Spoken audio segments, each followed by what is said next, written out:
అజీజ్వో 2040 plastic free అంతర్జాతీయ స్వచ్ఛంద సంస్థ ఆధ్వర్యంలో కర్నూలు ప్రభుత్వాసుపత్రిలో ప్లాస్టిక్ వాడకంపై అవగాహన సదస్సు నిర్వహించారు.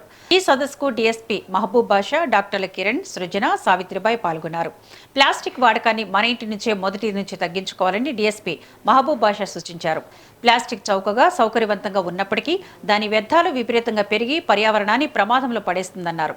ప్లాస్టిక్ కాలుష్యాన్ని అంతం చేయడానికి, భూమిని రక్షించడానికి యువత ముందుకు రావాలని పిలుపునిచ్చారు.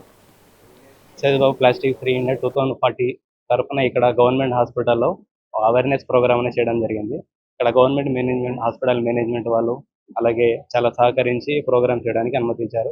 ఈ ప్రోగ్రామ్కి చీఫ్ గెస్ట్గా డిఎస్పీ సార్ కానీ, కరెస్పాండెంట్ సూపరింటెండెంట్ మేడం, అలాగే కిరణ్ సార్ కూడా వచ్చి హాజరై విద్యార్థులని అలాగే ఇక్కడ ఉన్న సభ్యులను ఎంతగానో ప్రోత్సహించారు. సో ఈ అసేజ్ అనేది ప్రపంచవ్యాప్తంగా 175 దేశాలలో ఎక్కువగా 7,800 సంస్థల కంటే ఎక్కువగా ఉన్నది. ఈ World Mission Society Church of God ద్వారా ఇది నడిపించబడుతుంది.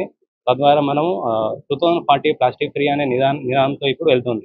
ఎందుకంటే ప్రపంచవ్యాప్తంగా ప్లాస్టిక్ అనేది మన జీవితంలో భాగంగా మారింది. కానీ ప్లాస్టిక్ అనేది ఇది చాలా ప్రమాదకరం కూడా మారింది. అందుకే ఈ ప్లాస్టిక్ ఫ్రీ తీసేయడానికి 2040 వరకు ప్లాస్టిక్ ఫ్రీ ఇండియా కోసం అవేర్నెస్ అనేది చేస్తున్నాం. ప్లాస్టిక్ ఫ్రీ అనే ఒక మంచి కార్యక్రమం ఏర్పాటు చేయడం జరిగింది. ఈ కార్యక్రమం జనరల్గా ప్లాస్టిక్ ఫ్రీ అనే కార్యక్రమం చాలా సంస్థలు ఏర్పాటు చేస్తుంటాయి. రొటీన్గా ఇది చేస్తున్నాము.